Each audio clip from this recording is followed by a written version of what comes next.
பூரி மாதிரி அது பொரிஞ்சு போயிடும். அவ்வளோதான். நிறைய பேர் வந்து தட்டை எப்படி செய்கிறீங்கம்மான்னு கேட்டுக்கிட்டே இருக்கீங்க. தட்டை வந்து நான் எப்படி செய்கிறேன்னு சொல்லிட்டு நிறையா வீடியோவும் போட்டிருக்கோம். புதுசாக பார்க்குறாங்கள அவங்க கேட்பாங்க போல இருக்குது. இப்போ அவங்களுக்காக எப்படி செய்கிறேன்னு பார்த்துலாமா? இதுக்கு வந்து நான் எவ்வளவு எடுத்துருக்கேன்னு பார்த்தீங்கன்னா, இது எவ்வளவு மாவு? 3/4 கிலோ மாவு. 3/4 கிலோன்னா 800 கிராம் மாவு எடுத்துருக்கிறேன். 800 கிராம் மாவு வந்து உங்களுக்கு இந்த மாதிரி இப்படியே எப்படின்னா ஒரு வெண்ணெய் இந்த இருக்கு பாருங்கள், வெண்ணெய், இந்த வெண்ணெய் மாதிரி இந்த மாவும் இருக்கணுங்க. அவ்வளோ நைஸாக இருக்கணும். நம்ம மிஷினில் நல்லா சொல்லி அரைக்கணும். எப்படி இருக்கு பார்த்தீங்களா? பட்டு போல் இருக்குது பாருங்கள். இந்த மாதிரி பட்டு போல் இருக்கணும். அந்த அளவுக்கு இருந்தாலும் உங்களுக்கு நல்லா பொறப்பொறப்பு கிடைக்கும். நம்ம தட்டுறதுக்கும் ஈஸியாக வலுவல் நல்லா தட்டலாம். மாவு வந்து குறன்னு இருந்துச்சிங்கன்னா உங்களுக்கு திங்கிறதுக்கும் சாப்பிட்டா இருக்கும். நம்ம எண்ணெயில் போட்டு எடுக்கவும் தட்டுறதுக்கும் வலுவல்னு வராது.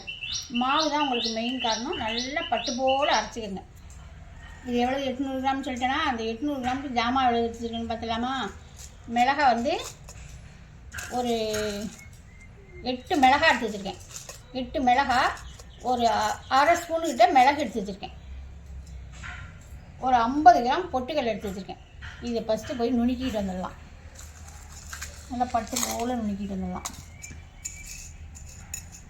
மிளகாயை போட்டேன்னா இந்த மிளகாயோட பொட்டுக்கடலை சேர்த்துடலாம். இந்த மிளகாயும் இந்த பொட்டுக்கடலையும் சேர்த்து அடிச்சிங்கன்னா தான் உங்களுக்கு நல்லா பட்டு போல், அந்த மிளகாயும் நல்லா பட்டு போல் வரும். கொஞ்சம் குறன்னு இருந்தாலும் பரவாயில்ல, திப்பி அங்கங்கே தெரிஞ்சிங்கன்னா சாப்பிட்றதுக்கு நல்லா தான் இருக்கும். இந்த பொட்டுக்கடலையோட சேர்த்து அடிச்சிடலாம். அரைச்சி எடுத்துகிட்டு வந்துச்சு பாருங்கள்.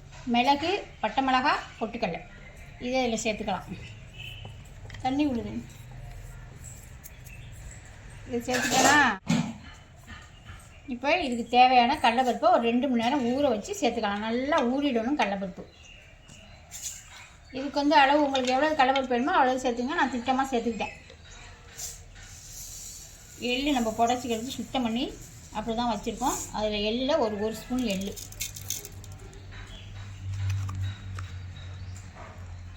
ஒரு கிலோவுக்கு வந்து 60 கிராம் பட்டர் போட்டுக்குங்க. போதுமா? 60 கிராம் தான். ஒரு கிலோவுக்கு 60 கிராம் பட்டர். இந்த பட்டர் தான் உங்களுக்கு வந்து இதை நல்லா பொறப்பொறப்பை கொடுக்குறது. இதுக்கு வேறு சோடாப்பெல்லாம் போடணுமான்னு கேட்டிங்கன்னா சோடாப்பெல்லாம் வேணாங்க. சோடாப்பெல்லாம் வேணாம். இதுக்கு தேவையான உப்பை போட்டு நல்லா இதுக்கு தேவையான உப்பை போட்டுடலாம். உப்பை போட்டு நல்லா அந்த உப்பு, இந்த காரம், இந்த பொட்டுக்கல்லையெல்லாம் போட்டுக்காம நல்லா ஒன்று சேர்ந்து வர அளவுக்கு ட்ரையான மாவை தண்ணி தெளிக்காமல் கலந்து விட்டுடணும்.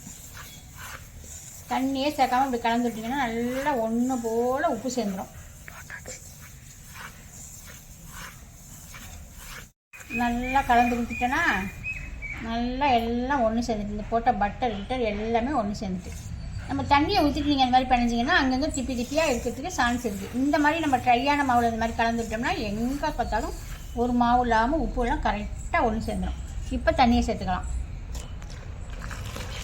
நாங்கள் ரெகுலராக செய்கிறதுக்கு எங்களுக்கு அளவு தெரியும். நான் அதனால் கடன்னு சாக்கிறேன். நீங்கள் வந்து கொஞ்சமாக தெளித்து கூட பிணைச்சிக்கோங்க. நான் ரெகுலராக செய்கிறதுக்கு எனக்கு இவ்வளோ தண்ணி இது வாங்கும்னு தெரியும். அந்த ட்ரையான மாவுனால கொஞ்சம் தண்ணி அதிகமாக தான் வாங்கும். நல்லா சுத்தமாக கொஞ்சமாக ஊற்றி பிணைச்சிக்கோங்க. இந்த மாதிரி பந்தாக பிணைஞ்சி எடுத்துகிட்ட மாதிரி இந்த பக்குவத்துக்கு தான் நீங்கள் பிணைஞ்சி எடுத்துக்கணும். நல்லா தண்ணியை ஊற்றிடாமல் கரெக்டாக பிணைஞ்சி எடுத்துக்கிட்டு இந்த மாதிரி சின்ன பாலாக உருட்டி எடுத்துக்கணும். இந்த மாதிரி ஒரு வாழை எடுத்துக்கங்க. வாழை இல்லைன்னு சொன்னால் நம்ம எண்ணெய் கவரு, ஆயில் கவரு, அந்த மாதிரி எண்ணெய் கவரு, ஆயில் கவரு, பேப்பரு, வாழையில எது வேணாலும் எடுத்துக்கலாம். கவர் ஏதோ பிளாஸ்டிக் கவர் ஒன்று எடுத்துங்க. அழுத்தமான கவராக எடுத்துங்க. இல்லைன்னா வாழை இருந்தால் வாழை எடுத்துங்க. எங்கள் வீட்டில் இப்போ வாழை மரமே எல்லாம் எல்லாம் வெட்டி தள்ளிட்டோம். இது பக்கத்து வீட்டில் இந்த மாதிரி பாலாக சின்ன பாலாக உருட்டி எடுத்துங்க. உருட்டி எடுத்துக்கிட்டு எண்ணெயை லைட்டாக தொட்டுக்கணும். ரொம்பலாம் தொட வேண்டியதில்லை, லைட்டாக. நாங்கள் வந்து 5 பேர் செய்வோங்க. 1 கிலோ மாவு பிணைஞ்சு 5 பேர் செய்வோம். ரொம்பவும் புளிச்சிடக்கூடாது. அதனால் கடன்னு இதுவாக இருந்தாலும் சரி, சீப்பு முறுக்காக இருந்தாலும் சரி, டக்குன்னு செஞ்சுருவோம். இந்த மாதிரி ஒரு பிளேட்டில் இந்த மாதிரி பிளேட் வச்சுருக்கேன்னா இந்த பிளேட்டில் இந்த மாதிரி ஒரு காட்டன் துணியை விரித்து போட்டுக்கணும். விரித்து போட்டுக்கிட்டு அதில் தட்டி போட்டுட்டு ஒரு 2 தம்பளம் செஞ்சுக்கிட்டு எண்ணெயை சுண்டிக்கிட்டு போட்டு தாங்க எடுக்கணும். அப்போ இதெல்லாம் செஞ்சுக்கிட்டு எண்ணெயில் போடையில் காமிக்கிற முடியும். செஞ்சு முடிச்சாச்சு பாருங்கள். இன்னும் செஞ்சு முடிக்கலை. மாவு இந்த இருக்குது செஞ்சுக்கிட்டு இருக்கேன். கொஞ்சம் 2 தாம்பாளம் செஞ்சதுமே எண்ணெயில் போட்டு எடுக்க ஆரம்பிச்சிடணும். இது பார்த்திங்கன்னா சீப்பு முறுக்கு மாவு தான் எடுத்து வச்சுருக்கேன். சீப்பு முறுக்கு மாவும் 2 கிலோ மாவு எடுத்துருக்கு. அது தட்டையை செஞ்சுட்டு சீப்பு முறுக்கு அவங்க செய்யட்டும். நம்ம அடுப்பு பற்ற வச்சு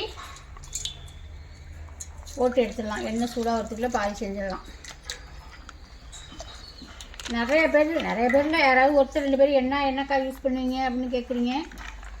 கோல்டு வினர் தாங்க. நான் என்ன சமைக்கிறேனோ அதுதான் யூஸ் பண்ணுவேன். நான் கோல்டு வினர் தான் சமைப்பேன். அதுதான் பலவாரத்துக்கும் யூஸ் பண்ணுறது.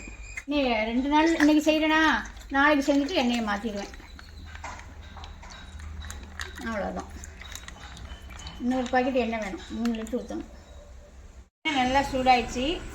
அப்படி துக்குனோட்டு போட்டு பார்த்தோம்னா இந்த மாதிரி டப்புன்னு வெளியில் வரணும். இந்த தட்டை கொண்டு அனலை கூட வைக்கக்கூடாதுங்க. அடுப்பை வந்து நல்லா எண்ணெயை சூடு பண்ணிக்கிட்டு கொஞ்சம் குறைச்சிக்கணும். ஏன்னா எண்ணெய் நல்லா சூட்டில் இருந்துச்சுன்னா நல்லா பூரி மாதிரி அது பொரிஞ்சு போயிடும். அவ்வளோதான். அதனால் எண்ணெயை நம்ம கம்மி பண்ணிக்கிட்டு அனலை கம்மி பண்ணிக்கிட்டு போட்டு எடுக்கணும். கொஞ்சம் பொரிக்கிறது கம்மியாக பொரியும். அவ்வளோதான். நல்லா படப்படன்னு பொரிஞ்சிங்கன்னா உங்களுக்கு நம்ம பெட்டி குறையில் உடையும்.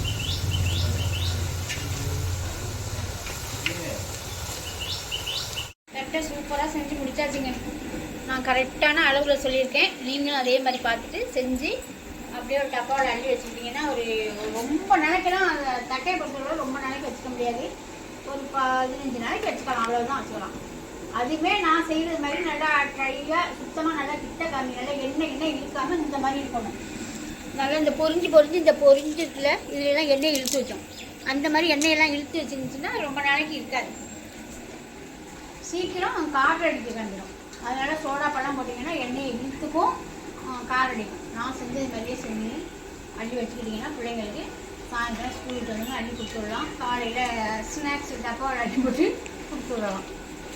அதை செஞ்சு முடிச்சுட்டு இப்போ வந்து சீப்பு முறுக்கு தான் செஞ்சுக்கிட்டு இருக்கேன். சீப்பு முறுக்கையும் செஞ்சு முடிச்சுட்டு முறுக்கு செய்யணும். கடைன்னு எல்லாத்தையுமே சாப்பாட்டுக்குள்ளே செஞ்சுருவேன். செஞ்சு முடிச்சேன். சீப்பு முறுக்கும் நான் நிறையா வீடியோ போட்டுருக்கிறேன்.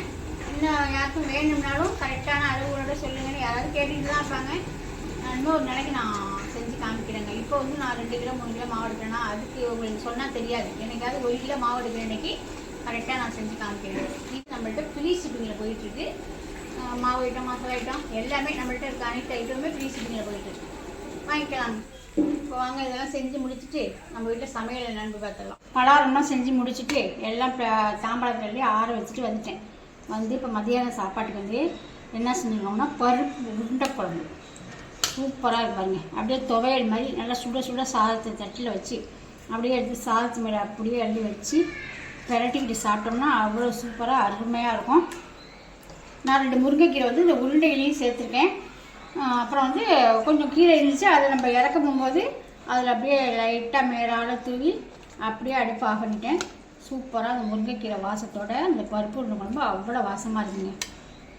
அப்புறம் தொட்டுக்கிறதுக்கு பார்த்திங்கன்னா வெங்காயம் கட் பண்ணி வச்சுருக்கேன். ஆம்லேட் போட்டுக்கலாம் அப்போக்கு வேணும்னா. அப்புறம் சுட சாதம் ரெடி ஆகிடுச்சு. இவ்வளோ தான் இன்றைக்கி நாங்கள் காலையிலேருந்து மதியானம் வரைக்கும் வேலைங்க. பலகாரமும் பார்த்துருப்பீங்க. நம்ம வீட்டில் இன்றைக்கி மதியானம் சமையல் என்னென்னு பார்த்துருப்பீங்க. வீடியோ பிடிச்சிருந்தா லைக் பண்ணுங்கள், ஃப்ரெண்டுக்கெல்லாம் ஷேர் பண்ணுங்கள், மறந்துடாமல் சப்ஸ்கிரைப் பண்ணுங்கள். பாய்.